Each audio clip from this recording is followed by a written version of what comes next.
வணக்கம். என்னுடைய பெயர் பாலகுப்தா. எனக்கு வயது 55. நான் 17 வயது இருக்கிற காலகட்டத்தில் இருந்து 3 மாதத்துக்கு ஒரு தடவை ரத்தம் கொடுத்துட்ருக்கிறேன். என்னுடைய மனைவி, என்னுடைய மகள், என்னுடைய மகன் 3 பேருமே ரத்தம் கொடுத்துட்ருக்குறோம்.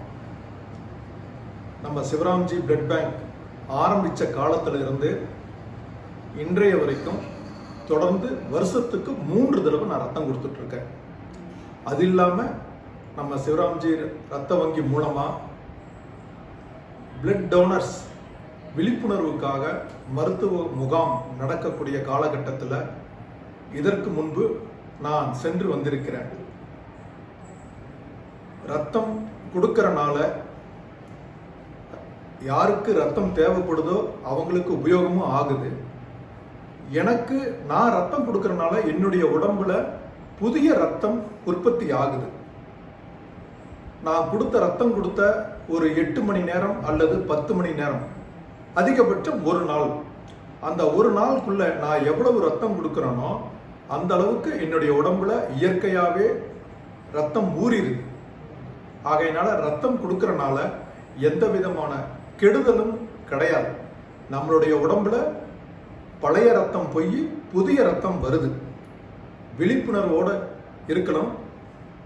எதுக்காக அப்படின்னு சொன்னால், ரத்தம் கொடுக்கறனால மற்றவங்களுக்கு உபயோகம் ஆகுது.